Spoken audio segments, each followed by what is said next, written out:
Voici 4 choses à comprendre dans l'histoire de Balham dans le Coran. Un homme de Dieu qui a trahi sa foi. Écoute-moi bien. 1. L'humiliation. Celui qui a eu la foi et la connaissance d'Allah. Et ensuite le renie. Allah Azawajal l'humilie et au jour de la résurrection, il serait châtié. Ainsi, Balham, malgré sa foi et sa connaissance d'Allah Azawajal, a choisi l'égarement à la guidance. Allah Azawajal l'a humilié en faisant sortir sa langue jusqu'à sa poitrine comme un chien. 2. Les signes d'Allah Azawajal. Avant qu'Allah ne détruise un peuple ou une personne, il lui montre des signes ou envoie un avertisseur pour signaler ses mauvaises actions. Avant qu'Allah n'humilie Balham, il lui montra des signes. Allah fit même parler l'âne de Balham. Lorsque Balham prit son âne pour aller sur la montagne afin de prononcer sa malédiction, son âne refusa d'avancer à un moment donné. Malheureusement, Balham insista en frappant l'âne. Alors l'âne lui parla en disant: « Ne vois-tu pas que les anges d'Allah me bloquent pour m'empêcher d'avancer ?» Mais Balham insista malgré tout et Allah l'humilia et le détruisit. 3. La justice d'Allah. Celui qui invoque une malédiction sur une personne ou des personnes innocentes, Allah Azawajal fait retourner cette malédiction sur la personne elle-même. Balham a fait des invocations dans le but de maudire Moussa alayhi salam et les enfants d'Israël. Mais Allah Azawajal, par sa puissance, retourna la langue de Balham, qui fut une malédiction contre lui-même et son peuple. Et cela entraîna leur destruction. 4. La cupidité et l'orgueil. Celui qui possède ces deux défauts finira par se détruire lui-même ou détruire les autres. Balham, malgré le rang et la connaissance qu'Allah Azawajal lui avait donnée, avait des défauts qui se sont dévoilés, révélés dans cette histoire. En vérité, c'était l'amour ardent des biens matériels. Et c'est par cela que son peuple l'a tenté et l'a corrompu. Car il ne voulait pas, en vérité, maudire le peuple de Moussa alayhi salam. Mais avec l'argent, le peuple de Balham a pu le corrompre. Sa cupidité a pris le dessus sur sa piété. Ensuite, il y a aussi l'orgueil qui l'a poussé à penser qu'il pouvait faire ce qu'il voulait grâce à la connaissance et au signe qu'Allah lui avait donné. Il disait ainsi: « N'ayez pas peur de Moussa et des enfants d'Israël, car moi, Balham, je vais faire des invocations qui vont les détruire, lui et son peuple. »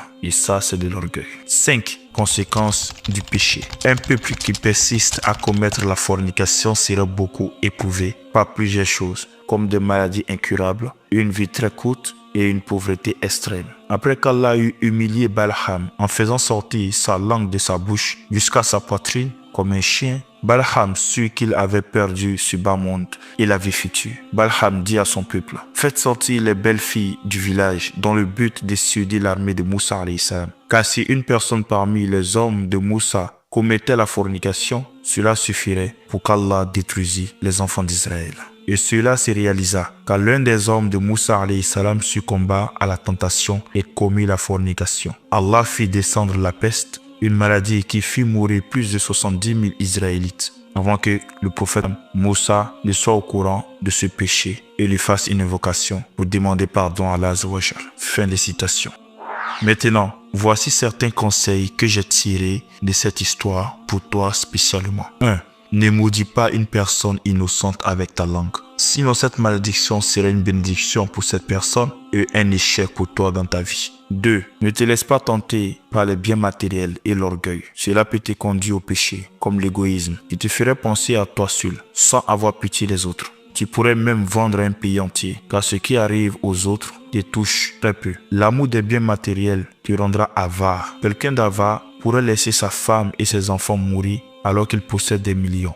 L'orgueil te rendra aveugle à tes défauts et à tes faiblesses. Tu penseras être au-dessus des autres et détenir la vérité, alors qu'en réalité tu serais dans un égarement évident. Même l'orgueil t'aura aveuglé. 3. Évite la corruption. La corruption entraîne la destruction d'un peuple. 4. Évite la fornication. C'est un péché qui t'éloigne d'Allah pendant 20 ans. La plupart des personnes qui pratiquaient la fornication ont été punies sur terre. Dis-toi qu'Allah n'oublie pas. Il peut te pardonner pour la fornication que tu as commise, mais il te ferait punir et subir les conséquences néfastes de ton péché. 5. Lorsqu'Allah te fait un don, une grâce ou une connaissance, utilise-les pour le faire ou pour la cause de Dieu ou pour le bien. Utilise ces grâces pour faire le bien. Sinon, Allah Azawajal te punira sévèrement. Balham a utilisé le don qu'Allah lui avait donné pour une mauvaise cause et Allah l'a humilié à jamais. C'est lui, Allah, qui élève et qui rabaisse. 6. Fais attention aux guides religieux, car un savant peut s'égarer et prendre le chemin du diable, malgré sa connaissance de Dieu.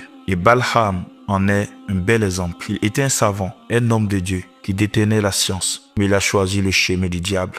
7. Fais attention aux animaux, surtout aux animaux domestiques. Souvent, Allah passe par eux pour nous avertir. Si tu vois quelque chose d'inhabituel chez ton animal, pose-toi des questions pour comprendre son comportement. Ainsi, l'âne de Balham avait refusé d'avancer. Et si Balham était conscient, était honnête, était droit, alors cela n'allait pas arriver. 8. Si tu es un homme, fais attention aux femmes, car le diable utilise la plupart des femmes pour tenter les hommes de Dieu, ou les hommes qui ont un grand destiné. 9. Si tu es une femme, fais attention aux biens matériels, car la plupart des femmes succombent aux biens matériels et se laissent avoir.